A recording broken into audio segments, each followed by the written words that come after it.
everyone. Welcome to the General Relief Society meeting review. And I was trying to say that carefully because people like to claim that the Relief Society meeting is part of General Conference, but I don't think it is. And they don't call it a General Conference meeting. So it's not.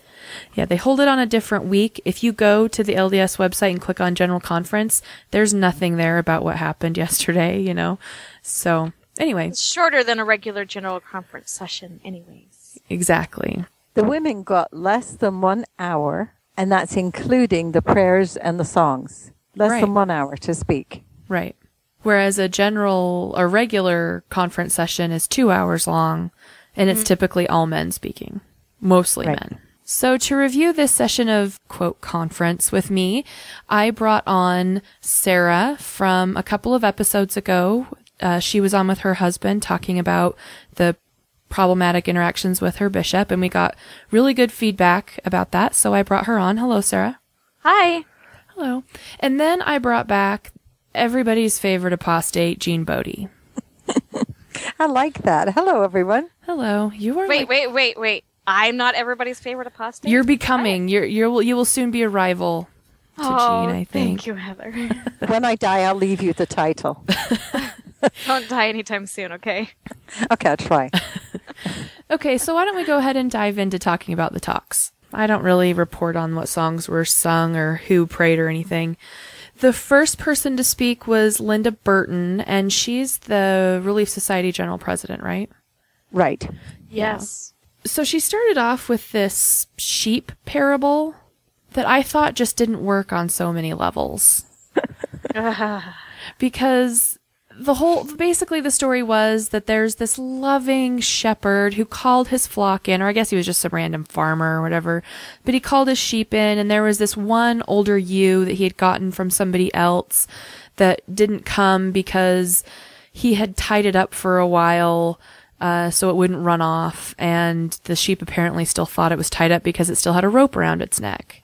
At the end of her talk, she kind of tied this in saying, like, the Savior frees you from feeling like you're tied down. Still tied. Yeah, but he was the one who tied the sheep up to begin with, right? Yes. Yes. Yeah, I just thought it didn't work. And then the other thing that occurred to me, sheep are used a lot in gospel talk. It occurred to me, and maybe other people have realized this before and I'm just slow on the uptake, but it occurred to me that there's something creepy about this idea that you're obedient and you're just following what you're told and you always want to be right there with your masters. If you think about it, human beings use these animals for food, right? Mm-hmm. And there's that whole idea of lamb to the slaughter. I mean, that's a saying. So it just kind of seems creepy to me to value Stockholm syndrome. You know what I mean? Like loving your captor and loving the thing that's using you and being so humble and obedient to it. I actually was having this conversation with my husband, Craig. I actually studied sheep and wolves in college. That was my major. Sheep, wolves, and cattle, if it can be believed. Yes,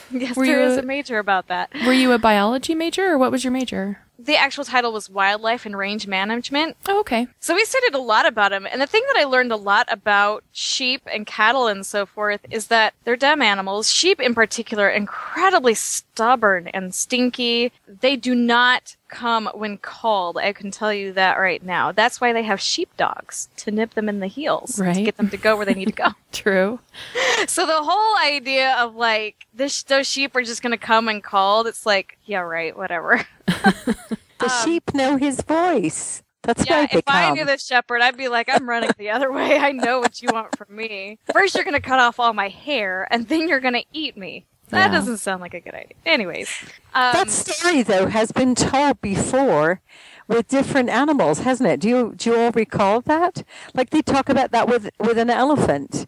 You stake an elephant to the ground, and long enough so that they still think that they're staked, even if you have just a rope around the ankle, and the elephant behaves itself. So it's not a true story. Why bother with a silly little story that isn't even true? Because it's faith promoting. Well, see, Jean, I think that a believer would say this is a perfect example of why Jesus told parables, because those who are hard of heart don't get it. Yeah, I'm hard of heart. I just don't get it. Sorry.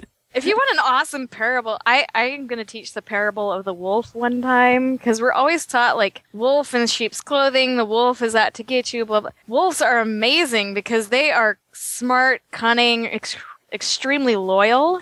They work together towards a common goal. Like, wolves are amazing. Anyways, so nobody talks about the wolves in a good way. I think it's funny how they say, you're not tied down. You're free at the end. Mm-hmm. You're not tied down. You're free, but you're not free. I mean, they make it so hard for you even to get out of the church. You're not free. So why would they say you're not tied down? You're free. You've got agency. It makes them feel better. I think that people do believe. I mean, I remember being of the mindset that, of course, I'm free. This idea that my behavior being limited wasn't freedom seemed silly to me because they believe, you're free of the consequences of your poor choices. That's where I think they see their freedom. Right. Well, how many women are going to be able to go into priesthood in the upcoming conference? Are they free to choose that? Yeah. Well, they're free to watch it from home, Jean Bodie. I know. Isn't that nice? That's so sweet to make that adjustment for them so that they can watch it. Yeah. But, I wrote down something in my notes here. And it's because she said in that talk, think and act the same way as Jesus. And I was thinking, what would happen if I acted like Jesus? If I went down to the temple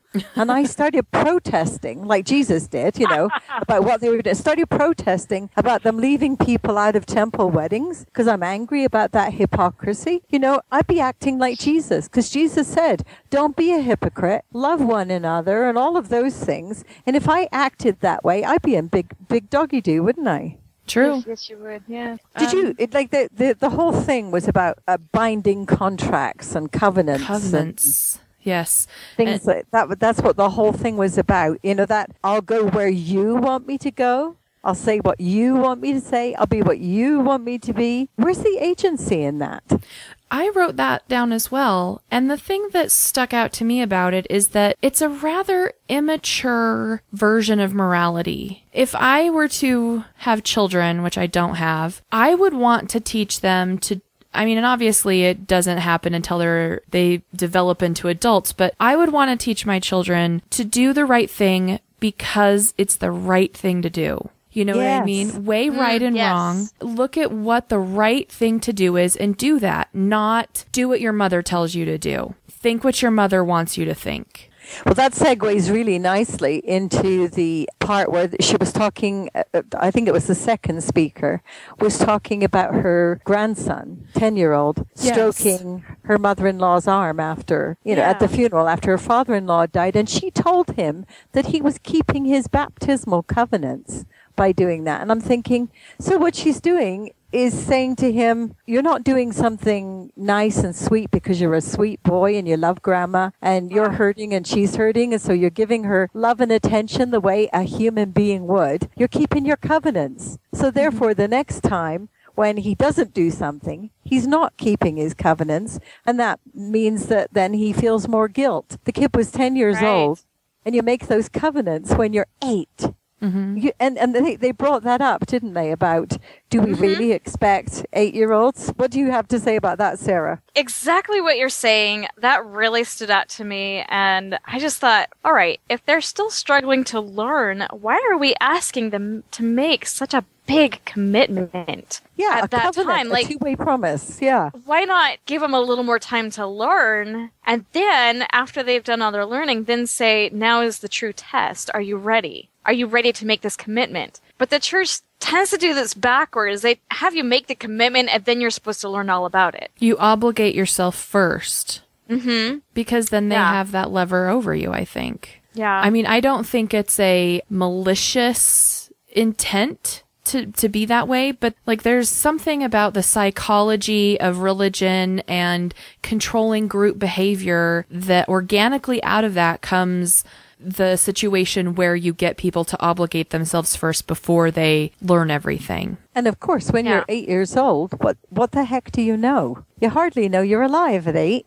Mm-hmm. And they quoted the scripture from Mosiah. It's 18:8-10. Anyway, and it's where they're at the waters of Mormon and saying, and it came to pass, he said to them, behold, here are the waters of Mormon and all that stuff. And yea, are you willing to mourn with those that mourn and comfort those that stand in need of comfort? And if this be the desire of your hearts, what have you against being baptized in the name of the Lord? You know, he wasn't speaking to a group of children. No. This wasn't primary class. This was a group of adults at the Waters of Mormon, and he's speaking to them. Why would she quote that when she's talking about her grandson, who's 10 years old, and he's keeping his baptismal covenants by being sad with grandma? You know, like, it just seems so silly to me to stretch it that far. That he was keeping his covenants. No, he wasn't. He was being a nice little boy. And it would be so nice if his grandma told him that he was being a sweet little boy instead of, you're keeping your covenants. So I should probably throw out there that the talk that we were just bashing was by Carol Stevens. She's the first counselor of the Relief Society General Presidency. And just like Linda Burton, she also talked about covenants and keeping covenants. And it seemed like the whole theme of the night was, if you will keep your covenants, you will be happy. But it was called The Power, Joy, and Love of Covenant Keeping on the website. Yeah. That's right. She did. You know, I get all their talks confused because they all seem to talk on the same thing. They did. That's like what I found. Yeah. Very much the same stories, just slightly reworded. Same concepts. I'm pretty sure they just got together and say, what are you talking on? Okay, that sounds good. I'll talk on the same thing. I have a conspiracy theory I want to bring up at the end, but let's quickly go on to Linda Reeves. She's the second counselor of the General Relief Society presidency, and she spoke third. She kind of had this covenant thing, yes, but also a little bit of repentance, and she got all choked up about the pain that good covenant keeping people experience at the hands of people who break their covenants. Yeah, she said that basically loved ones who break covenants kind of cause you pain, but I kind of felt like, well, let's just ignore the feelings of the covenant breakers and how are they actually doing in their lives. Like, they might be the happiest people in the world, but they broke their covenants. Kind of how I felt listening to that. No, I had a problem with it as well. And it's because she didn't really specify like what type of covenant breaking she was talking about. Is she talking about abusive parents or people who abandon their families or do bad things, lie, steal, hurt you in some way? I didn't get that sense. I got the sense they were talking about people who are leaving the church. Because they're taking I definitely got that feeling too. Yeah, you know, if they take their garments off, really, I think she was pointing, especially because she talked about in the Book of Mormon how there was an address to the men about their behavior, or to the crowd towards about their wives. Yeah, so I really think it was aimed towards wives whose husbands are leaving the church. And she was extra teary, wasn't she? And her voice was shaking. Oh my goodness. And that little concerned look she had on her face. I just felt like she was overacting. It came across as unrealistic. Like she was trying too hard to be emotional, because I think that's what she felt like she must have to be. But it was coming across as, I don't know, it was just weird for me to watch. When I was still a believer, I had a friend of mine who had left the church as a teenager talk about going to see her cousin dance in a church performance, and she was kind of laughing about these expressions she had on her face as her group was dancing, trying to just like really work herself up, you know? And I think that is probably hand in hand with anything that goes on publicly in the church, whether it just be like a young women's girls camp around the fire thing or general conference.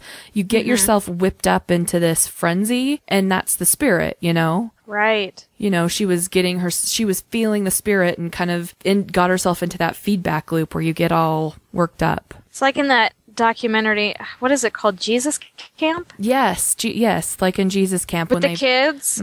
Oh my gosh. That was painful to watch. Yeah. If any of you out there have not seen the documentary, it's on Netflix. Go check it out. What's it called? I believe it's called Jesus Camp. Yeah, it's called Jesus Camp. It's about, I see it, where the lady's up the front and she's making this big spiel to the kids and they're all crying and everything. The kids, these little kids, little bitty kids are just weeping and wailing and crazy stuff. And I'm like, that's not the like, I'm like, well, I guess I don't really know. Maybe they are feeling the spirit, but it doesn't look anything like, it looks like they're in pain is what it looks like to me. Well, Mormonism has Pentecostal roots, so it doesn't surprise me that there's this emotional overtone thing that happens when people, quote, feel the spirit. And that magical thinking, too. I noticed that in this woman's talk. You know, she's the one who brought up the tragedy of the Provo Tabernacle fire. Oh, yeah. That's I was on my banging notes. my head on the table listening to that. That's about how I was, too. Do you know that one actually made it into the Salt Lake Tribune this morning? Did it? Yes, and the author or the writer, whatever you want to call him, journalist, basically made the comment, if the Lord knew all along that he wanted that building to be a temple, why didn't he just tell the prophet, hey, let's turn it into a temple? Why wait until it's practically burned to cinders? But I thought it was fascinating how she worded it. She said the tragedy of the Provo Tabernacle fire. Many wondered why the Lord would let this happen. Surely the Lord could have prevented it. President Monson said the tabernacle was to become a temple. God knew that the fire was going to happen so that they could turn it into a temple. He allowed the fire to strip away the interior, left the outside part standing. So God was actually there controlling the demolition and stuff, you know. Right. Well, I think she was trying to make a clever comparison, or I can't think of the word that I want there, to the burning in your bosom, you know what I mean, when you're converted or when you have a spiritual confirmation of something being true. Do you know what I mean? Like she was trying to say that you may feel like a husk of a thing, but you've been cleansed on the inside. But I agree with you. I kind of wrote down the same thing. Unless they like come out with some report with like, look at how much money the church saved in demolition costs by the tabernacle burning. No, God saved it, not the church. God did it. He knew it was going to happen. Yeah. And you know, they also said, why would a loving father allow that to happen in our lives? Whatever that is, you know. Why would he allow it to happen? And I wrote down, can we apply that logic to all things, that he knows what's going to happen and it's all part of his plan? So he knew that tsunami was going to come. He knew there was going to be an earthquake. He knew about the murders and the child molestations and everything, but he's got a plan for it. Yeah, so much for agency. She said, I testify about 5 times. The others didn't. But she kept saying, I testify. And then she said that, was it Boyd K. Packer or somebody testified something or other? And I'm like, oh, there's a little bit more testifying happening here. Oh, you think I thought she was making a very good case for women getting the priesthood. She's receiving revelations or something from the Lord about, you know, obviously she had this about the temple. Her talk struck me the most as being the most out there. The others weren't too bad. I mean, you know, they apply their Mormon thinking to the things like the walk up the mountain, the hike up to the peak, the second or third speaker spoke about. You know, and yeah, Carolyn it Stevens. was her goal to get up there, and but that changed when the girl with the physical limitations came with her. And she wouldn't have been able to enjoy those flowers and the conversation and whatever if this had happened. Well, that's the case with everything in life. When you change your plan, you don't see things. And afterwards, when you look back on it, you can say, oh, well, I'm really glad I did that because this happened and this happened. But she would have still been just as glad if she'd had her hike up to the peak. She would have achieved something, but she had something else instead. And I just don't see the need to keep comparing things like that all the time. I took from that particular portion, I thought, oh, so we shouldn't have goals because they're going to change anyways? We shouldn't strive for something because that's just all going to change anyways? Like the Lord has a bigger, better plan for us? And that particular part of her talk was very unsettling for me. But isn't that kind of what the church does anyway? I mean, that's something I've always wondered about in that, and it varies from person to person. They don't always do what they want to do with their lives because, well, God has a plan for me and so I have to follow that plan, and they're kind of scripted, right? Mm-hmm. And so if you have something you want to pursue in your life, but you have something that happens that gives you this idea that God wants something different, then yeah, the message from the church is you do what God, you make that sacrifice and go against your better judgment and do that thing that God wanted you to do and just told you he wanted you to do. So I think it kind of fits right in. So what did you guys think of President Monson's talk? I actually really liked his talk. I really had a hard time focusing on it because as I was listening to him speak, all I could think about is that Reese's Peanut Butter Cup video. And, you know, the mimicking of their cadence and the way they speak. I kept hearing that. I'm like, I just kept focusing on that part of the way he spoke. He spoke for a long time. Well, that's what I was saying in the beginning. I looked at the time and I went, it's 58 minutes or something when the choir was doing their last song before he was to speak. And I went, the women have had less than an hour to do their thing. And there was like a few songs in there. They had an opening song and then they had the intermediate medley thing and whatever. And then the closing one. And then President Monson spoke. And then before you knew it was all over. And not that I mind it because I don't like listening to it a whole lot. but I thought that President Monson's was a bit all over the place. It wasn't like, it didn't seem to have, well, all the talks were that way, really. They didn't seem to have like a real goal, like they were heading to something and they were going to bring it around in the end and say, here you go, except for covenant keeping. And I want to bring up something that my husband said to me. He said, when I think about covenant keeping, I think about small c and big C covenants. What are the small c covenants and what are the big C covenants? Have you ever thought about that before? Or just something that we talked about today when we were driving, you know? What are the small C covenants? You know, to mourn with those that mourn, is that a small C covenant? And the big C covenant is that in the temple, the things that you say in the temple are the big C ones. They did say mourn with those that mourn and comfort those that stand in need of comfort. And that third speaker was speaking about Maria, the Russian lady, who does that. She prays about which friends need her love and what she should do for them and that kind of thing. And that's keeping your baptismal covenants. And to me, those are small c covenants. Those are things that you do or you don't do and you do your best at, and, you know, but the big C covenants are the ones that you make in the temple. Yeah. That's how I see it. So I don't know. I think that changing the word covenant of baptism would be a little bit better, especially when it's applied to 8-year-old kids. Did you catch Sister Reeves at the end of her talk? I got this impression at the very end of her talk. She kind of said, you know, sometimes we feel out of place. Sometimes we feel we don't belong. And certainly I think a lot of us have felt that way. But she says, none of that matters as long as we're keeping our covenants. No, it really felt like it mattered a lot. Yes. Well, I think that, I mean, the church obviously has a problem with people leaving and disaffecting.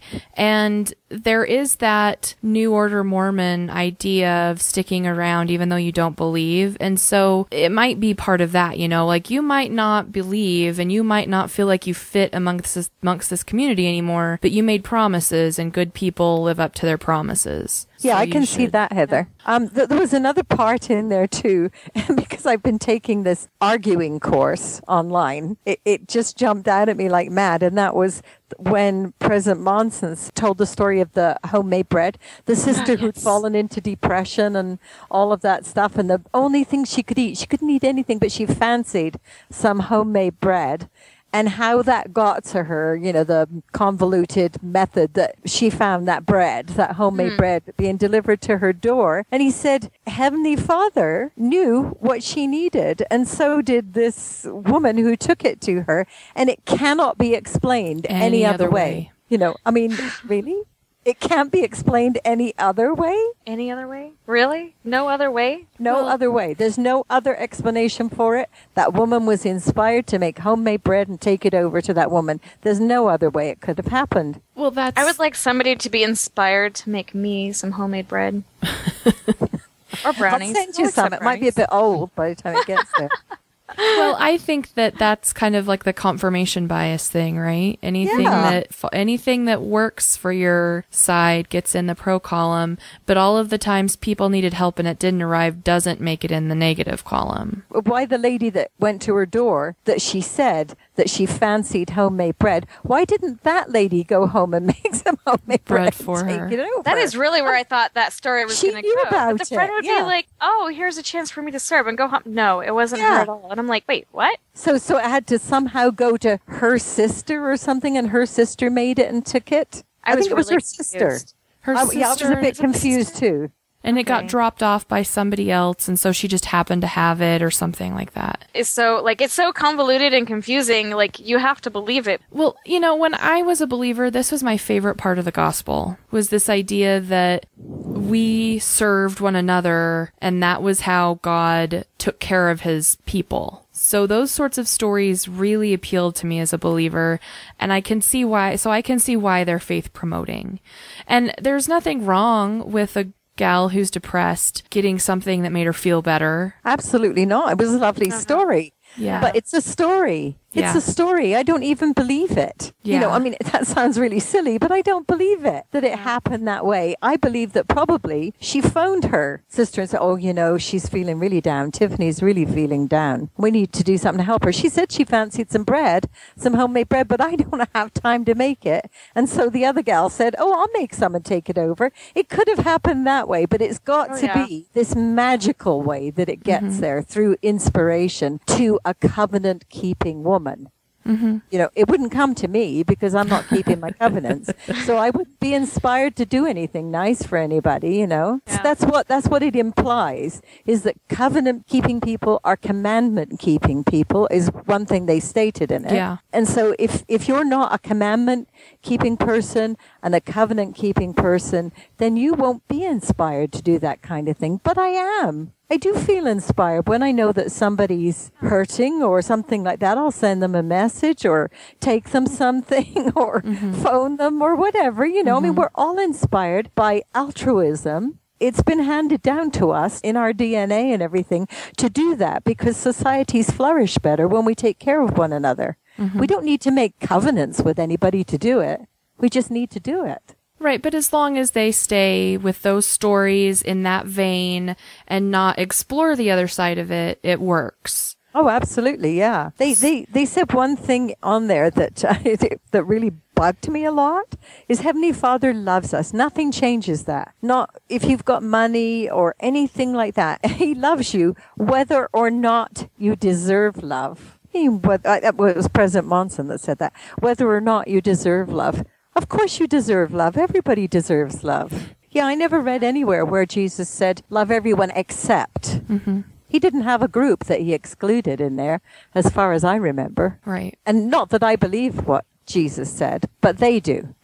I also wanted to throw out there, though, he really does seem to be missing his wife. He does, doesn't he? I noticed that. He mentioned that in his talk, didn't he? Yeah. That he missed her and talked about when they were on their mission together and that kind of thing. Yeah. And he talked about how sometimes in life you're going to have to walk a thorny path. And I kind of felt when he was talking about that he was saying, just like I am right now. I felt a little sad for him. I think he really is missing her. And again, I think I've said this in past reviews, I think he's still pretty spry. He might have beginnings of dementia or whatever, but I think he's still more there than some apostates are claiming. I think sometimes he seems worse than other times, though. Sometimes he really does seem out of it, but there's medicine that you can take for that. And I think that the medicine is probably holding it at bay if he does have dementia or something. Well, and so, another facet of dementia is that it's not constant. That's right. Right? That's what I was going to say. Yeah. So I think that he had a good day. Yesterday when he was talking, I think he had a fairly good day. But yeah, I did feel that missing his wife, and I did actually feel sorry for him, because I thought it must be so tough to be with somebody that long, and then you're reminiscing about them in front of people, and I wouldn't be able to do it without crying if it was me. Yep. Oh, yeah. Have somebody be your life companion for probably, if he got married in his 20s, 60-some years, right? And I just think if it were me, how would I feel if my husband was gone? And oh, gosh, that just tears me up inside. If your husband was God? Gone. If my husband was God, that would be awesome. Mine thinks he is. I'm just teasing my husband. He doesn't really. Let me float my conspiracy theory. Okay. When Prop 8 came around, the citizens of California were treated to a broadcast by a couple of general authorities.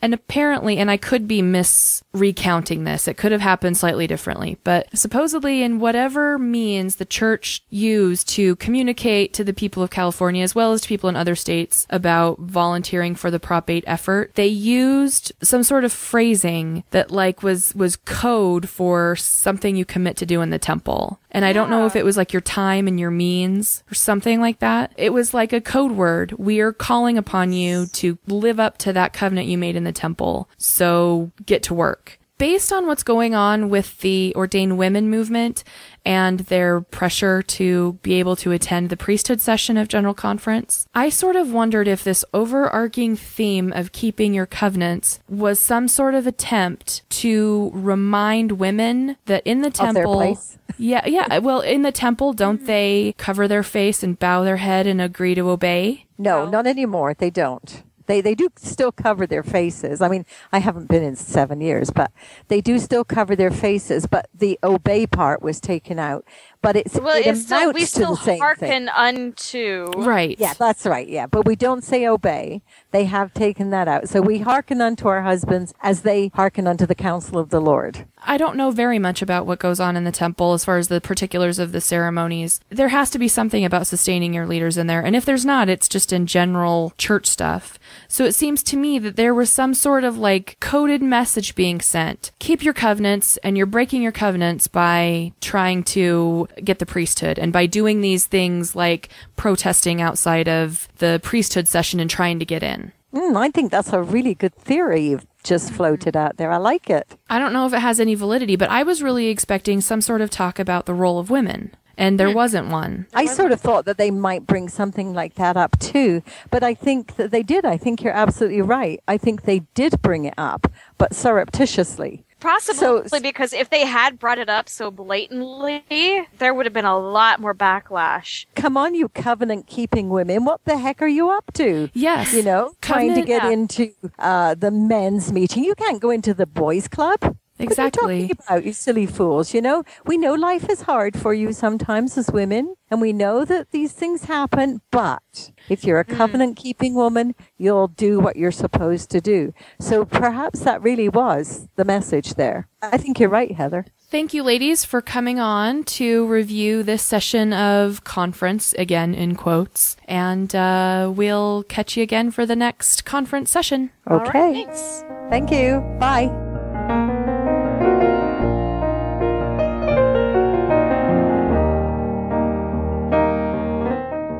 Hello, everyone, and welcome back to yet another edition of the Mormon Expositor Conference Review. I am your ever-faithful host, Brandt, joined by some not-so-faithful sidekicks. Let's go left to right on the radio dial. To my left is Craig. How are you, Craig? Hello, everyone. Doing all right. And you all should recognize Craig. Craig, you've done a couple of conference podcasts. You were also on the Believer's Guide to Interacting with Apostates, you and your wife, correct? Yeah, that was a good time. You better be careful, because you're starting to become a regular.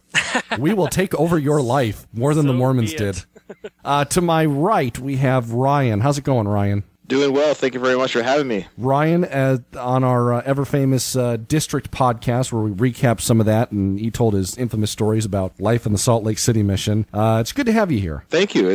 I'm really happy to be here. Just as a quick behind-the-curtain moment, I've been live blogging over in the Mormon Hub Facebook group, and we had a bit of a...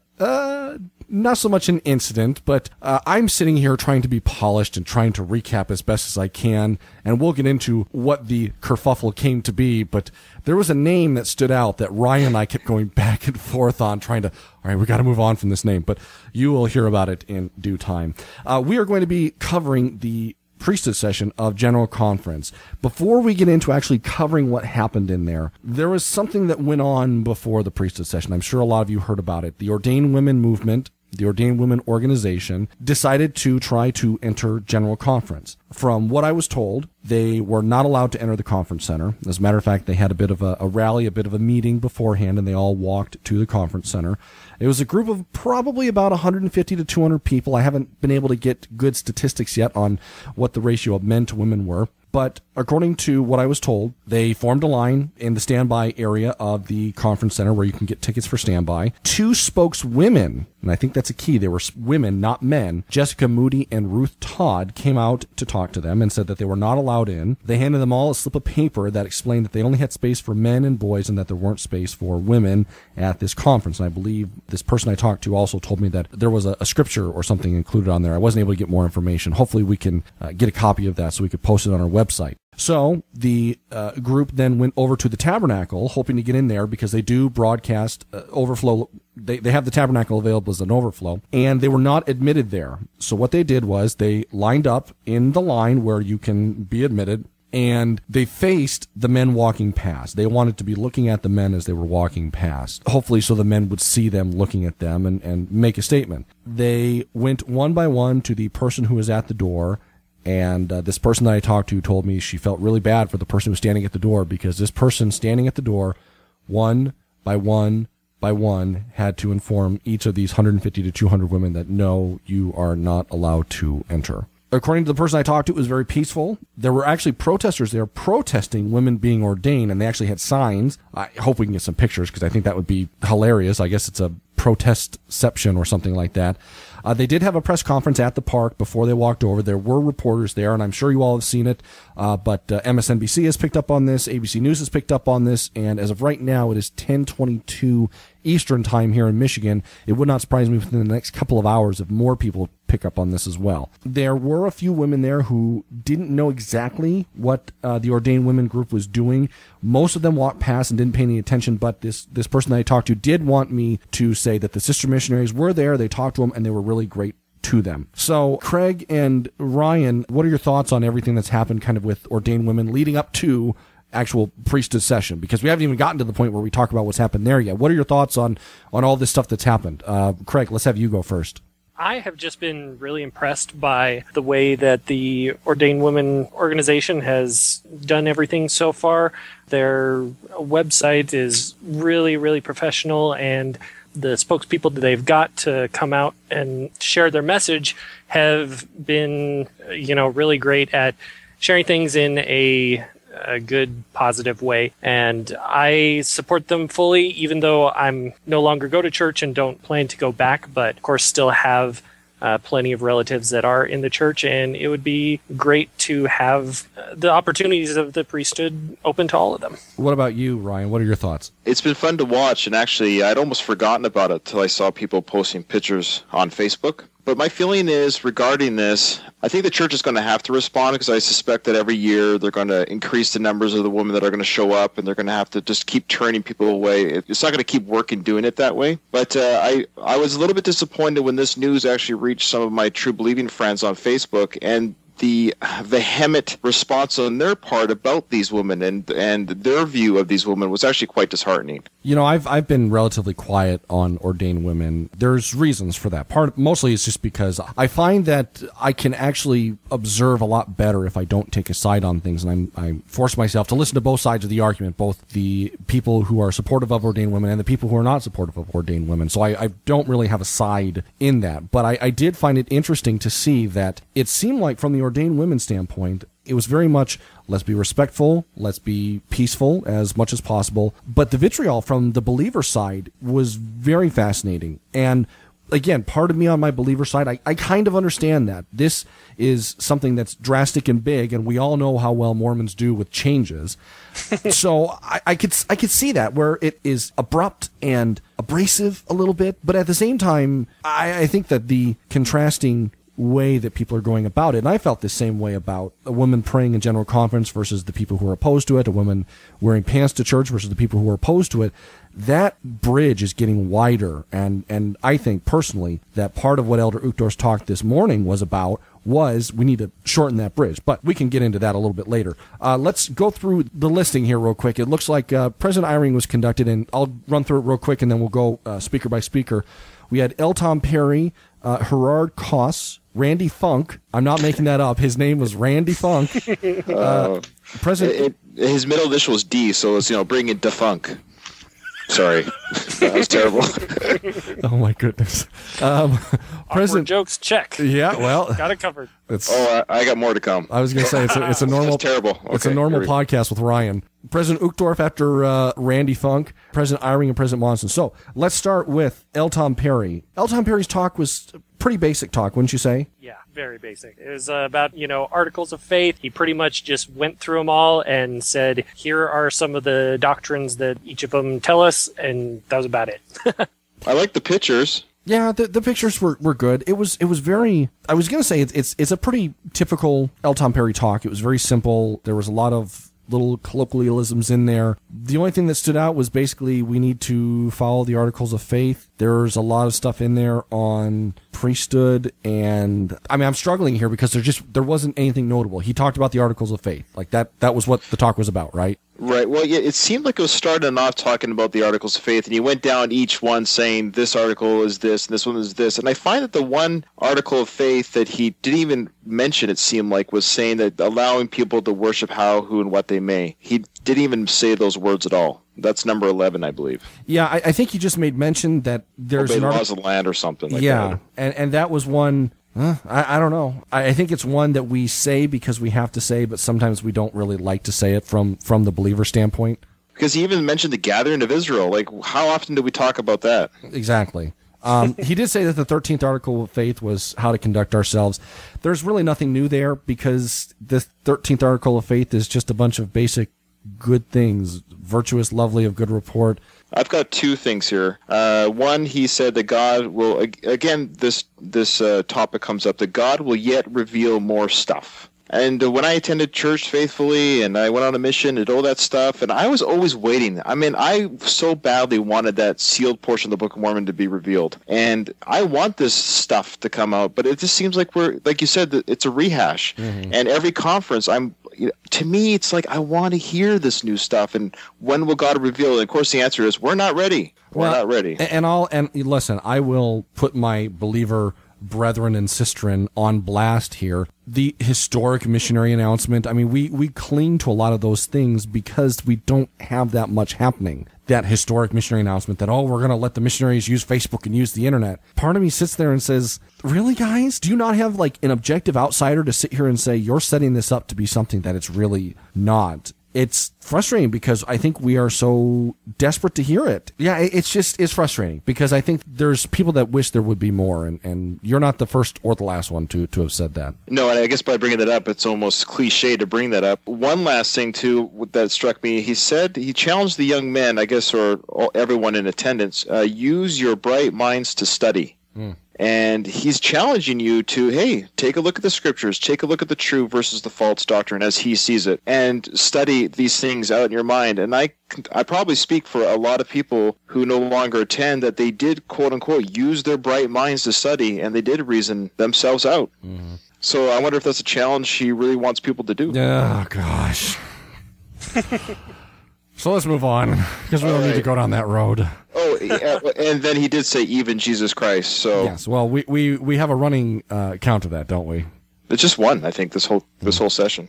Next one was Gerard Koss, and Gerard was a bit of an interesting character. He's a Frenchman. He quoted Les Mis. Which is unfortunate. Well, sorry, just because you're a Canadian. I know it's good. Yeah, I'm sorry to all my fellow French Canadians who might be listening. Bonjour, ça va? Je m'appelle Rainer Balkan. Nice to meet you. Yeah. All right. The thing that's so I need to, before we get into his talk, there is something he did say in his talk, and I was told by my person at Ordained Women that she wanted me to bring this up. He mentioned something that the doors are open and we welcome everyone in with regards to church, priesthood session, general conference. It was something along those lines. I'm not remembering it exactly. She said that it came across as kind of ironic based on everything that was happening with ordained women. But according to this person that I talked to, they said some who know him well say that was a little bit of a rebuke, that he was actually sympathetic to the ordained women organization, that there might have been a little bit of a rebuke. Again, this is all hearsay. This is all rumor. Don't say that Brandt reported this, but I'm just saying this is the information I was passed along, and sometimes we pass along little nuggets. on the doors will be open sort of theme, one thing that I wrote down from his talk, he said that for members of the church, we must be in the world, not of the world. We sometimes feel like outsiders, and we know that some doors can be closed to outsiders in some areas of, our lives. And I thought that was interesting coming now from my current perspective, looking, sort of on the outside looking into the church. And I can see that goes both ways. As Mormons, we have the famous Mormon persecution complex that gets discussed so often, but also there can be some insularity, and, Mormons can sometimes be the ones that are closing those doors. So I thought his entire talk was a pretty good sort of call to open that up more.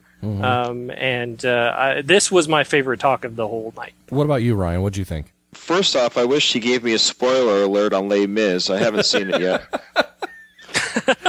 I'm waiting for that to happen. Just, instead of flashing their name up on the screen, we flash up spoiler alert to make sure that Les Mis doesn't get spoiled for people. So now I know how that turns out. But however, I like how he said that the internet was invented by God. So that's good to know. It wasn't Al Gore. I'm going to need to edit in like a rim shot for every one of these little one-liners. But here's what I did like his talk, because I like the idea that we're all at different places in our life. We're all at different stages in our life. Some people are in, some people are out, some people don't know what to know even, and we just have to show love and be kind, which is, this isn't groundbreaking ideas, but I did write down love one another. I mean, we really just need to love everybody, and I agree with that. I agree that we should be loving to everyone, regardless of skin color, race, religion, background, social status. So, I mean, all those things are good. I can't argue those points. And he did mention that, yes, the internet is definitely, it's making the world, in a way, a smaller place. But he did say that we're preparing for the second coming now. He did mention that, and I think he was referring to the idea that the internet is making the world a little bit smaller, and that's almost like a gathering of Israel. I think he kind of hinted at it. That's how I took it. So, well, yeah. I had two quick thoughts. Let me build off of that thought that you had. Something that stood out to me is, well, let me back up even further.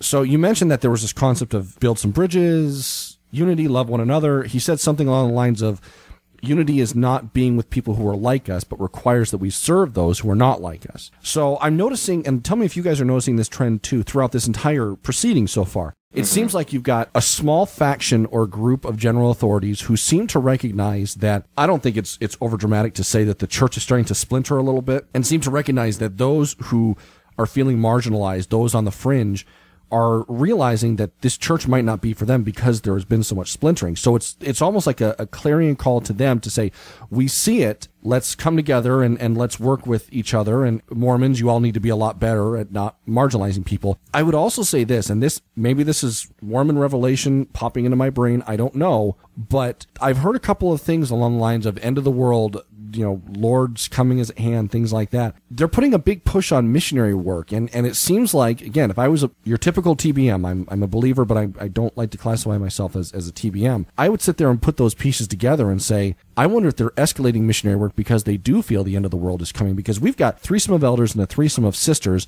No, that's not meant to be sexual at all, so I'm going to cut you off right there, Ryan. I wasn't, my goodness, I wasn't thinking anything of the sort. But I look at that and say, like, we don't have that much work to do here in my ward in Michigan. And I think about maybe people in a place like Utah, now they have tons of missionaries. There's not much, like, you can only do so much. So those are the two things that stood out to me. But definitely this concept of a small group of general authorities recognize that there's some splitting going on. There's some marginalizing. How do we bring them back together and extend hands of fellowship? I mean, am I wrong in thinking that way?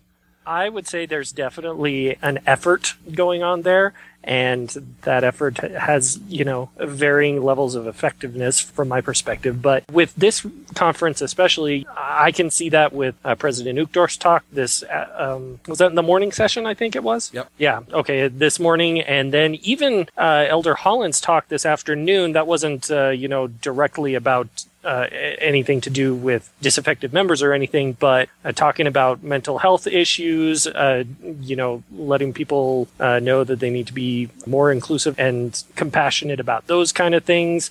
And so, yeah, I think there is that strain going on, although I have to say I disagree with you on the apocalyptic stuff there. Let me just on the missionary. Let me just effort. say. Let me just cut you off.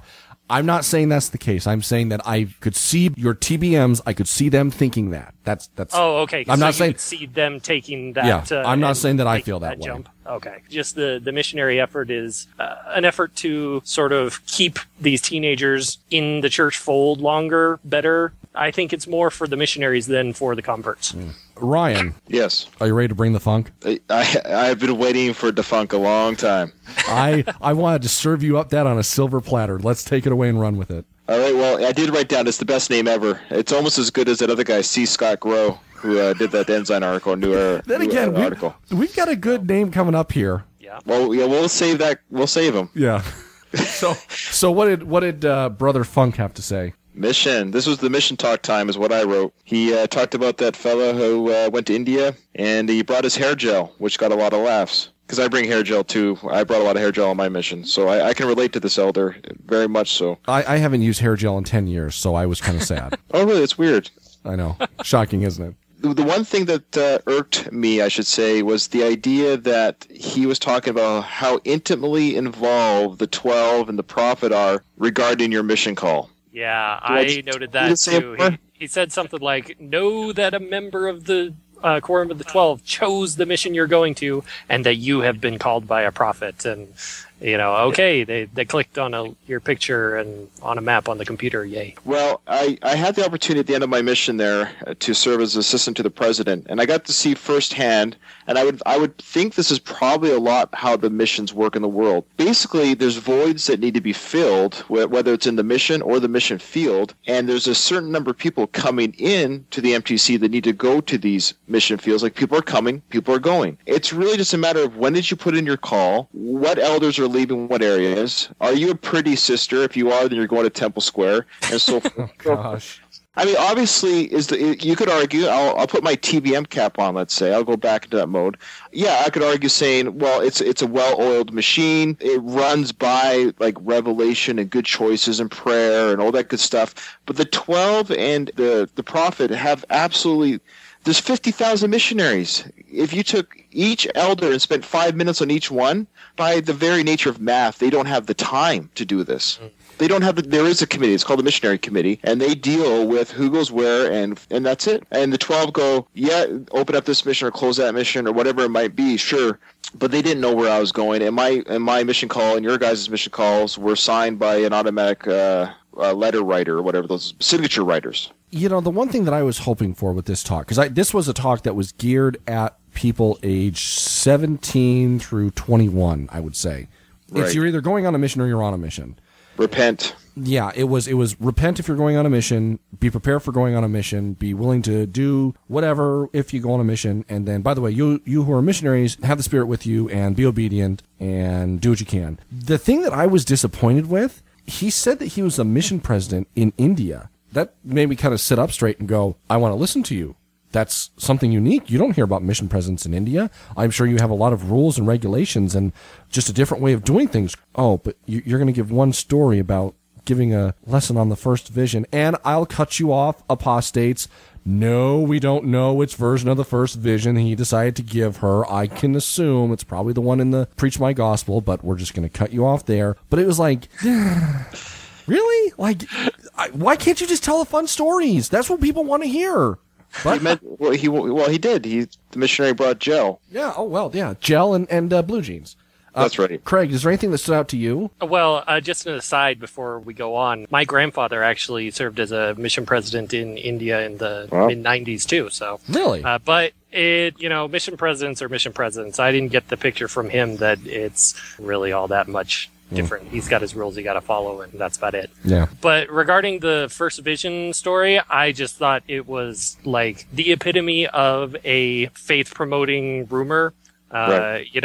this missionary told the story in his own words, and the lady hearing it couldn't even understand it. But the first vision has such crazy spiritual powers that she asked to be baptized even before she got it translated. Right. So that was great. And that happens all the time, of course. So I was going to say, believer Brandt cringes at that because I go, oh, that's someone that's probably not going to last. Well, no. The rest hymn, ironically enough, was "Do What Is Right." Oh, That is my favorite hymn. Really? I still love it. Really? Yeah, it just go through and read the words to that hymn someday. It's a great message. See, Do what's right, let the consequence follow. Well, yes. I could see how apostates like that message. Exactly. I take my consequences well. I actually, the closing hymn, God of Our Fathers, Whose Almighty Hands, that is one of my favorites. Anyway, so after the rest hymn, we hit Elder Uchtdorf.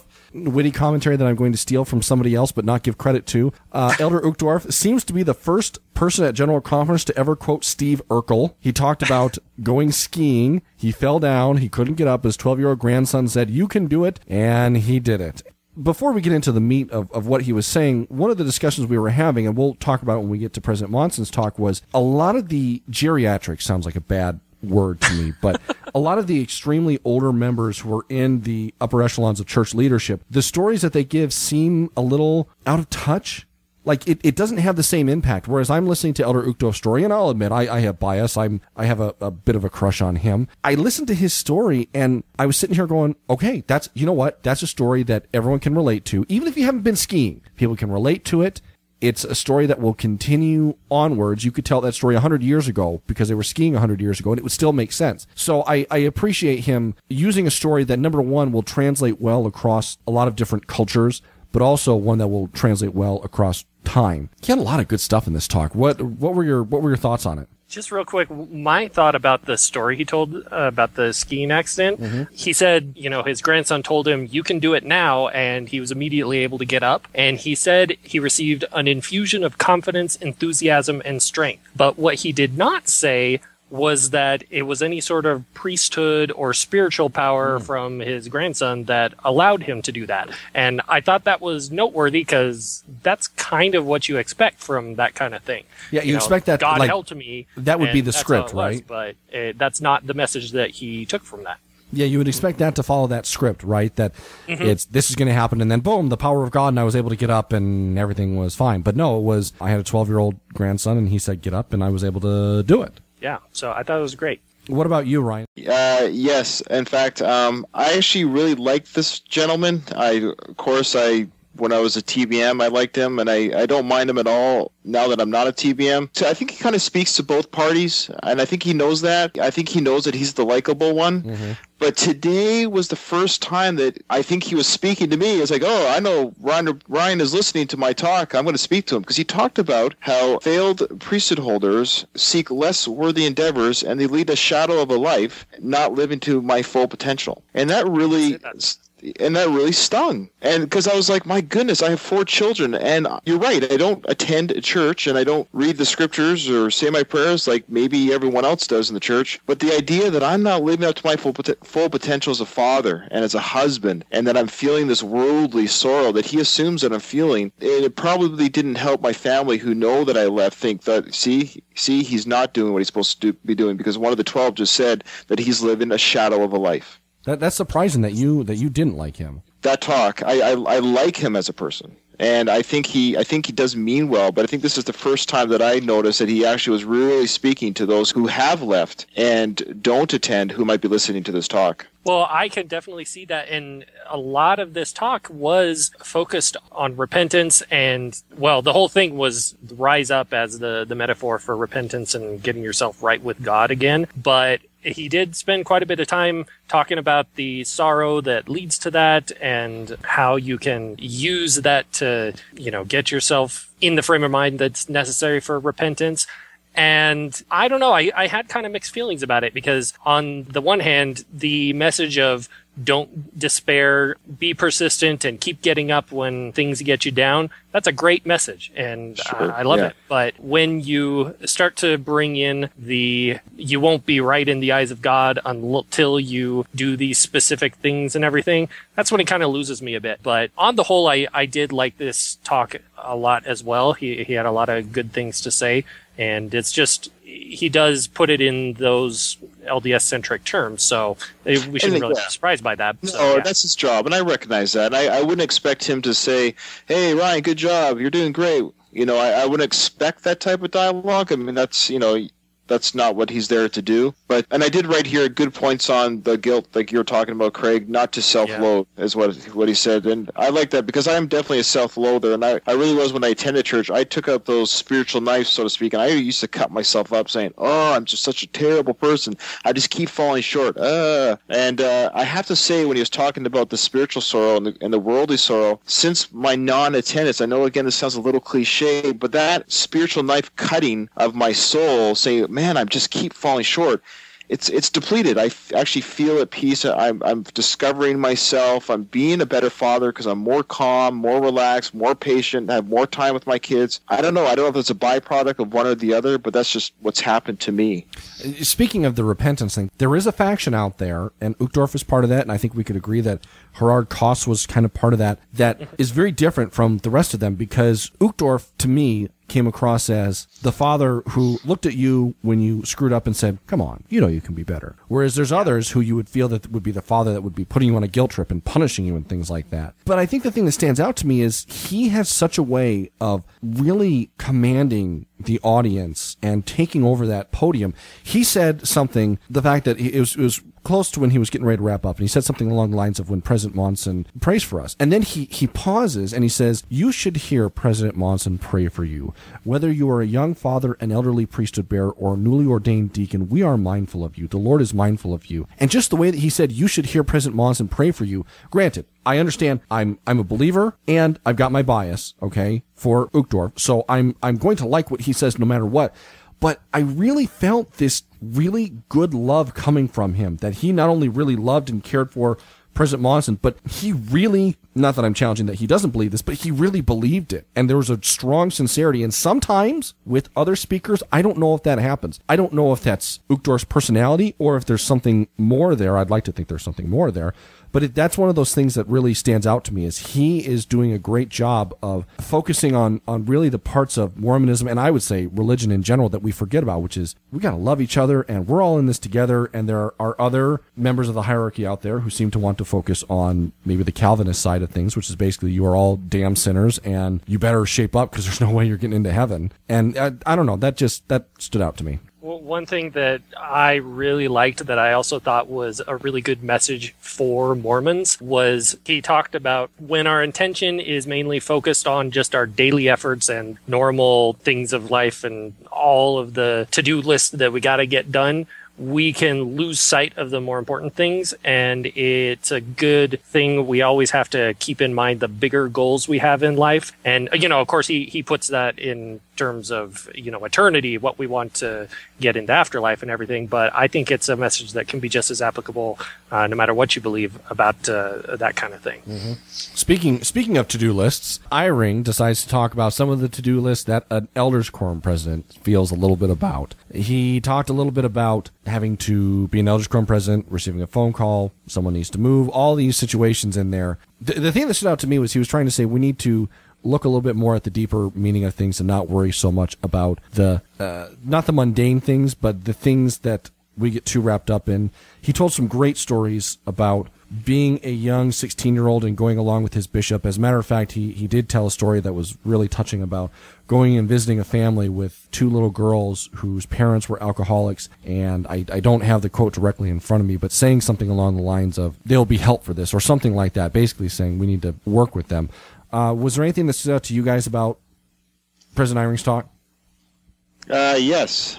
I didn't write a lot of notes for him.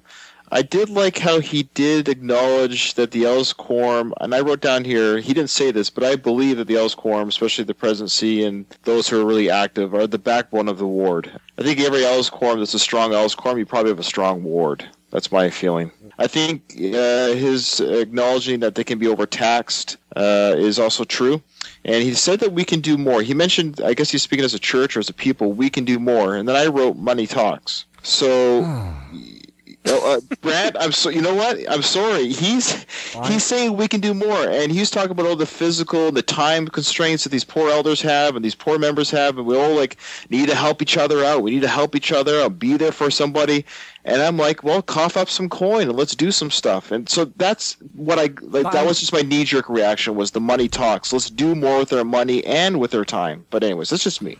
Okay, I'm going to really regret this, but I'm going to say it anyways because I'm a glutton for entertainment. They did do something with their money. They built a mall. Oh, right. That's true. That's true. All right, so it's a beautiful. I visited the mall and I brought my mall recommend. It's a beautiful mall. For anyone from the church listening, that was a joke. It's just a joke. And I did write down here that he was the first to mention Joseph Smith in the Book of Mormon. So kudos to President Eyring for bringing it up an hour and a half into the meeting. At least we decided to focus on Christ and Christ-like things instead of focusing the entire meeting on the Book of Mormon, Joseph Smith, and masturbation and pornography, like previous meetings. Well, yeah, I totally agree with that, but I still like a good old-fashioned Joseph Smith mention. So kudos to...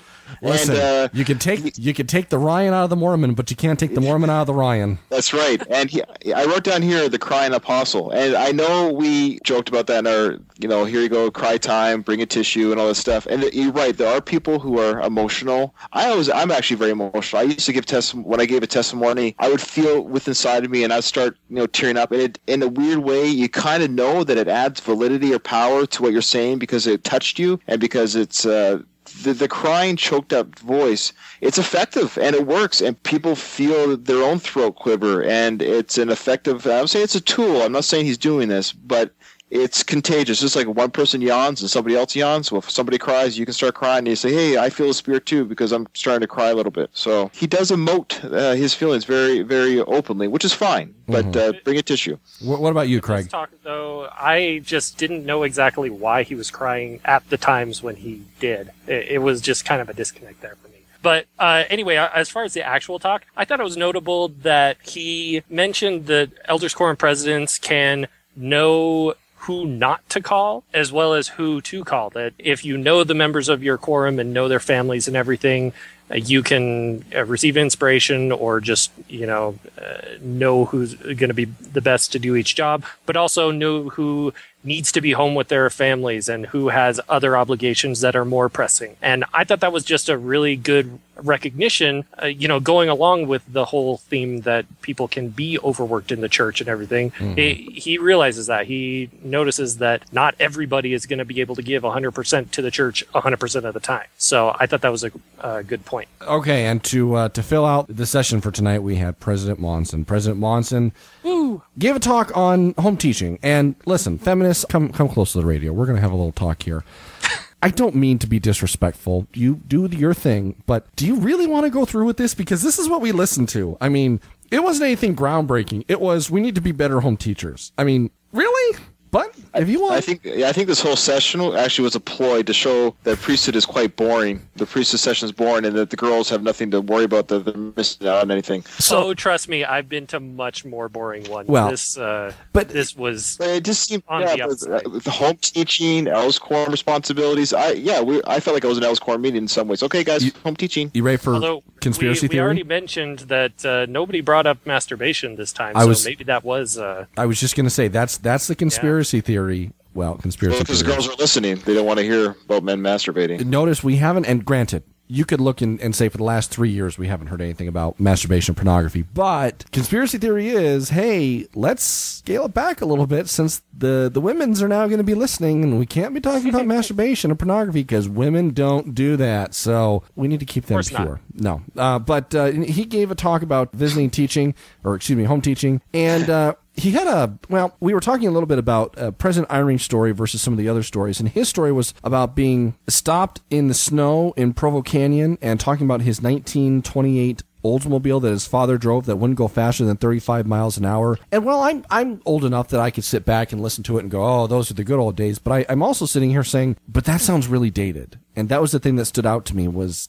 again, something like Prison Irony Story is something that could be timeless and a lot of people can relate to. I don't know how many people can relate to President Monson's story, but he gave it. Well, and the theme with a lot of, you were saying earlier that a lot of the older leaders do tend to tell those kinds of stories, you know, from the 30s or 40s or whatever when they were growing up. And yeah, it does sometimes come across that way. Mm-hmm. But then he brought the hammer out. Oh, did he bring a hammer out or what? What now? Tell me. Super contemporary on that one. Tell me what happened. Can someone please tell me, because I got so wrapped up with Dick Hammer, sorry, I gotta say it, that I forgot what Dick was all about. Can someone please tell me more about Dick? We need to work on your radio teases a little bit better, Ryan. I'm sorry. When it comes to revealing the Dick, I apologize. So what was the story again?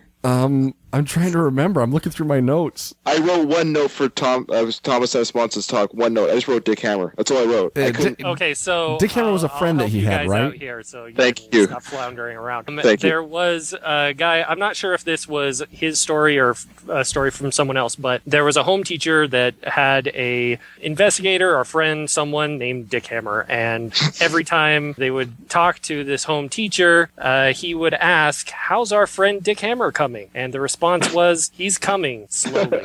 They said the name Dick Hammer like 10 times. This wasn't just a couple of times. And so, but eventually the home teacher was successful in persuading him to, come to church, and he got baptized. So it was all a happy story. And that's so everyone was happy to see Dick at church. That's good. Exactly. Yes. So that was the thing that stood out to all of us, is that he really didn't have anything major to say. I mean, home teaching is important. We should do it. If you have become complacent in your home teaching, there is no time like the present to change your dedication. If you're truly persistent, you will succeed. Not much there. So he ended the talk super early too. It was like 7:45. Yeah, very, very early. Well, and I apologize for getting sidetracked with Mr. Hammer. But yes, the home teaching topic is actually there's a little bit of talk about here regarding home teaching, I think, within the church. And I actually have something to say about that. And I had something to say about it when I used to attend church. I think, quite frankly, it's a failed program on many levels. I think the reason why the stats are so low, to me, the numbers are telling that the reason why stats are low regarding this issue is because very little is really taken from it, from the average member on an average home teaching month, on an average home teaching visit. Nothing really happens. The active members are teaching the active members. There are some stories about the less active member who was constantly visited by a very stalwart, kind home teacher, and that person came back to church. I mean, that story will circulate to always say to do home teaching to save that lost sheep. I understand that. But when I attended church, as long as I did for 35 years, and I did my home teaching, and when I was home taught, the rare times, it never stopped me or started me going to church, the lack of home teaching. So I don't know what it's really doing for anyone other than more time away from your family. Somebody sell me home teaching why we should keep it. I'm going to preface this by saying this is believer Brandt, okay?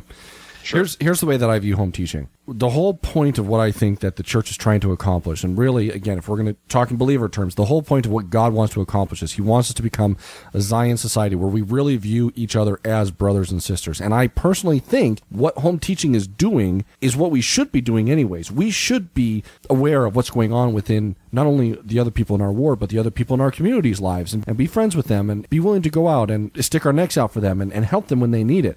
So what home teaching is forcing us to do is it's forcing us to get to that point. It's forcing us to say, you're not good enough to do it on your own. It's easy to do it with the friends that you like, but what about Brother Smith down there who's a weirdo? Are you really going to go up to him and say, hey, how are things going? Are things going okay? We'd love to have you over for dinner to just get to know you a little bit. And so home teaching is forcing us to do something like that. Success, well, I don't know what you would call success. I view it as you're not going to do this anyway, so we need to have something to force you to do it. Well, my argument back to you is, how in the world do people that don't go to church, how is it that they can function in the world without somebody pestering them once a month? Well, I'm not saying no. I'm arguing back to the TBM who's arguing with me, not you, but my argument back to that individual who might be listening is there are millions and tens of millions and hundreds of millions of people who do not have an atheist home teacher, a Lutheran home teacher. They actually just go about their life. They mow their own lawns. They do their own dishes. They go to the hospital when they're sick. They have their own friends and family visit them. They have their own community. What I'm trying to say is nothing is happening within the home teaching concept that the rest of the world and the church benefits from. You're right, and I will also say that if there are some tight-knit communities out there, if someone has a baby, the community rallies around them. I'm saying, I'm not saying that home teaching is something that we need for everyone who is broken and that we can help you. I'm saying it's not so much for the families we're visiting, but it's for us individually to force us to get outside of our comfort zone. There are some people who are better at doing it than others, whether you're Mormon or not. I will admit I'm not very good at home teaching. Gasp, shock, rumors on Twitter. Oh my goodness, Brandt, repent. I know. Thank you. So I'm not very good at it, but there are some people who... I'm speaking for you in a way, because when I went to church and I had this on me, the baby's crying, I just got back from work, and I got to go out 2 or 3 times a month, and other families are making time for my visit. I felt like it was, I don't know how to say it, like it just made everyone unhappy. And the only thing I felt good about when I was done, that everyone says, oh, I always felt good about, because I got that monkey off my back, that I did the right thing, and I guess I'm going to get blessed because I did it, but nothing changed. Mm-hmm. Nothing changed. And we have been cultured to check a box. We feel good when we can check a box. That's why some of the more difficult things within Mormonism, for me, I would say personally, are things like mourning with those that mourn, comforting with those that say in need of comfort, doing things that other people don't see. It's easier when you do physical things that makes you feel good. Tithing makes us feel good because we can look at a tax return at the end of the month and go, oh yeah, look at all that money I paid. Same thing with supporting missionaries or doing things like that. But it's the behind the scenes things that are much more tougher to do. Anyways, I digress. So, ladies and gentlemen, that was Priesthood Session. Ryan, any more thoughts before we wrap it up? I had a good time watching it and listening to it, and my sons were like, what are you doing, Dad? And so I got to open up a little bit about this podcast and what I'm doing today. And again, I'm grateful for the church in many ways for my upbringing. I don't want to make it sound like I had an extra grind. If I was a little bit whatever today, I apologize. I worked the graveyard shift last night, so maybe I'm a little bit tired. But the feeling I got again today was a lot of people in the church, and a lot of people that were speaking, they're just trying to make everyone happy. I think everyone wants everyone to be happy, find peace in life, find comfort, know that there's people that love them, and let's help everyone that we can. Let's just show love and be kind. I mean, these are good things. I mean, those are good things. I just don't want anyone to spiritually hurt themselves, trying to be perfect, I guess, is my only concern. I'm just happy that it sounds like you had a missionary moment with your son. I did. Yeah, it was nice. We need to have more of those. Craig, what about you? Any final thoughts? Well, for the most part, a lot of the talks were just kind of ho-hum and whatever, but there were a couple of talks that I really genuinely enjoyed. And so I'm glad I got to do this. And I think it's been interesting since, changing my viewpoint from a strong believer, listening to things like this and sort of translating the messages to things that I can take into my own life anyway. And, sort of just leaving out the Mormon specific stuff and just said, well, at the core of what they're saying is some good stuff. And so that's a process that has taken me a little while to get to that point, because certainly earlier on, it was like, whenever I would hear any of that, it's just, this is all terrible, blah, blah, blah. But there's some good stuff there. Is that the slippery slope for apostates? All of a sudden you start feeling a little bit better about the church, and all of a sudden you're being on a podcast, watching all the general conference, and then we got you back to church, and then? Maybe on the slippery slope, but I think you might not be accurate in where you think the slide is. Listen, a boy I'll can watch dream. more general conference if they bring defunk with some Dick Hammer. There you go. That's a good way to end it. Thank you, everyone, for listening, and we'll talk to you again after a while.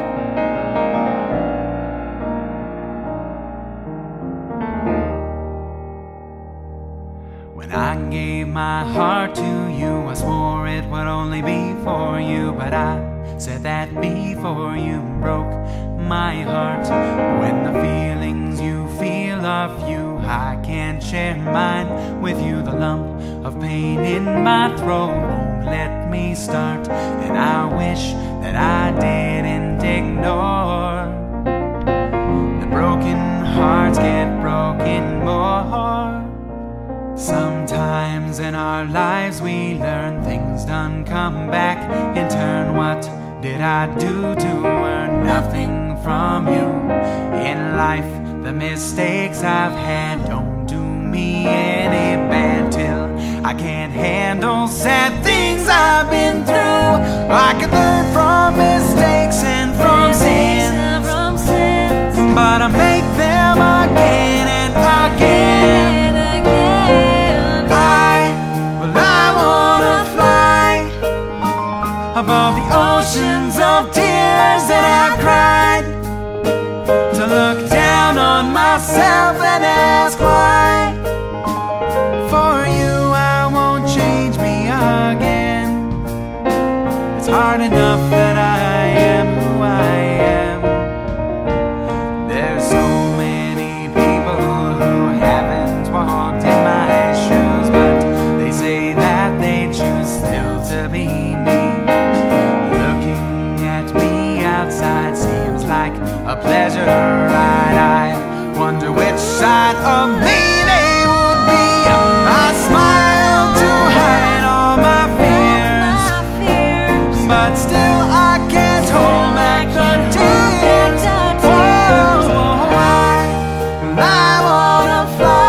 off up in the skies, so that rain doesn't come from my eyes, and I can't hide behind all these lies. It's time to remove my disguise.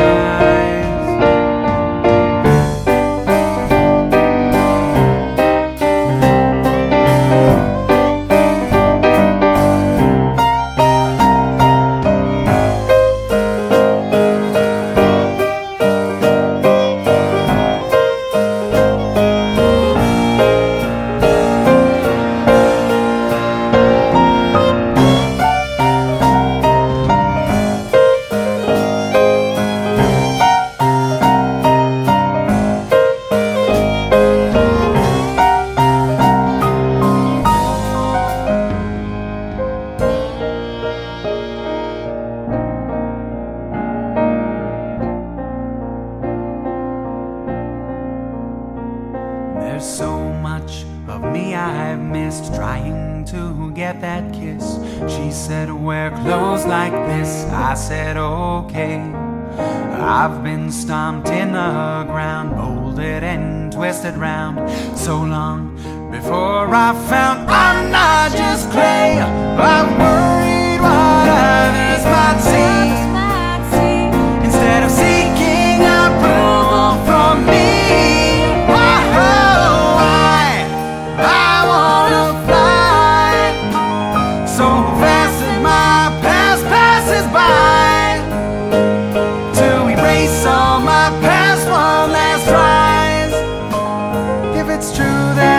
Such a great guy, why can't I look me in the eyes?